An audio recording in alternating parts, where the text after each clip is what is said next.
dédier un petit moment à la dernière chose délicieuse que j'ai mangée. Quand je suis allée à Londres, j'ai acheté plein de nourriture parce que j'adore les petits gâteaux. Et je viens de manger la dernière barre de chocolat que j'avais. Salut YouTube, c'est Agathe et aujourd'hui si je vous retrouve c'est pour vous parler d'un coup de cœur. Mon dernier coup de cœur qui date à la nuit dernière à vrai dire. Il y a des araignées? Bah mets-les dehors. Je reviens de la chasse aux araignées, c'était pas une araignée, c'était un poil de tapis. Un poil, un fil. Du coup, je disais que je vous retrouvais pour un coup de cœur et ce coup de cœur, il s'agit de The Curse de, attention le nom, Rita Rutkowski. Oh, j'ai géré. Ce livre est sorti chez Lumen. Ah, c'est hyper stressant ça. Ce livre est sorti chez Lumen pendant ce mois. Et en fait, en passant en librairie, je sais pas, j'avais trop envie de le lire. J'avais envie d'acheter un livre et de le lire tout de suite. Et c'est ce que j'ai fait.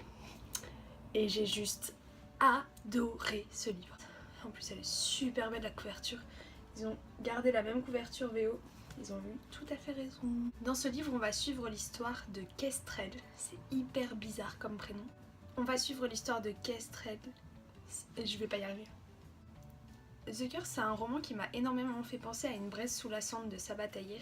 L'univers se ressemble énormément. On a un monde divisé en plusieurs empires et un jour, l'empire valorien a conquéri l'empire Érani. Et depuis, les Érani sont les esclaves des Valoriens.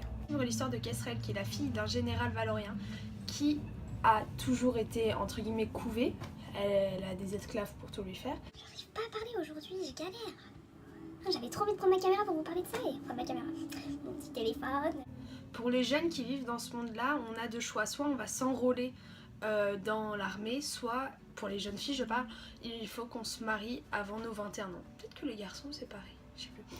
Et sauf que Kestrel est la fille d'un général qui veut à tout prix la faire rentrer dans l'armée. Sauf qu'elle a aucun talent dans les armes, mais bon, elle fait croire le contraire à tout le monde. Et en même temps, elle n'a pas envie de se marier forcément.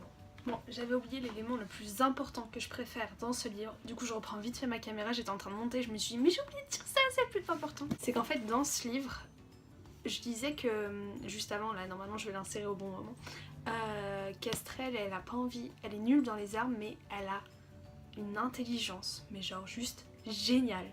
Et elle a fait des stratagèmes pour tout, et en fait c'est ça avec l'esclave qu'elle va rencontrer après. Lui aussi il est hyper intelligent, et c'est ça que j'ai adoré dans ce livre, c'est voir leurs deux manières à eux, chacun, de s'affronter constamment. Pour Kestrel, l'esclave c'est la seule personne qui arrive à la battre, et du coup en fait le gagnant a le droit de poser une question à l'autre, et c'était juste trop bien. Du coup voilà, je retourne au montage parce que oui mesdames et messieurs, moi je suis efficace. L'élément déclencheur de cette histoire, ça va être quand Kestrel, n'importe quoi.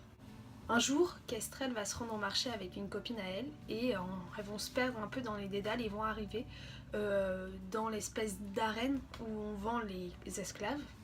Il faut savoir que Kestrel a toujours eu un certain respect pour les esclaves, qu'elle est très attachée à sa nourrice qui était une esclave, à qui elle a rendu la liberté. Mais ça, faut lire le livre pour savoir pourquoi. Du coup, elle va s'en sentir très mal d'être ici et un esclave va attirer son attention et sans vraiment savoir pourquoi, elle va l'acheter. Les enchères vont monter très haut et elle a acquéri un esclave. Elle se sent hyper mal parce qu'elle a toujours été contre cette idée un peu de dominant-dominé, mais voilà, c'est comme ça que fonctionne son monde, du coup elle y est toujours restée. Cet esclave s'appelle Arin et ils vont créer un lien entre eux qui est juste trop mignon. Je pense que vous vous doutez ce qui va se passer, mais il faut savoir que c'est pas du tout cucu, mais alors là, pas du tout. Ils mettent du temps, et au final on n'est pas hyper satisfait non plus parce qu'on aurait voulu un peu plus, mais bon voilà. Et sauf que elle va acquérir Arin à qui elle va demander d'être honnête, et voilà, ils vont créer une sorte d'amitié, mais en même temps ils vont jamais oser tous dire l'un envers l'autre parce qu'ils savent qu'il y a toujours cette histoire de Érani, Valorien, d'esclaves et d'hommes libres, et ça va les bloquer dans leur relation. Et parallèlement en fait on va suivre les rébellions. Ouh, doucement toi. Parallèlement on va suivre les rébellions des Érani qui veulent reprendre la cité aux Valoriens, et bah peut-être que Arin est impliquée dans ces rébellions. J'ai adoré ce tome, mais vraiment au début je savais pas vraiment quoi en penser et je suis rentrée très vite dans l'histoire. Mais il faut savoir qu'en fait il se passe pas des tonnes de trucs. Et c'est pas des livres à rebondissement. J'étais accrochée dans ma lecture et j'arrivais pas à lâcher le livre.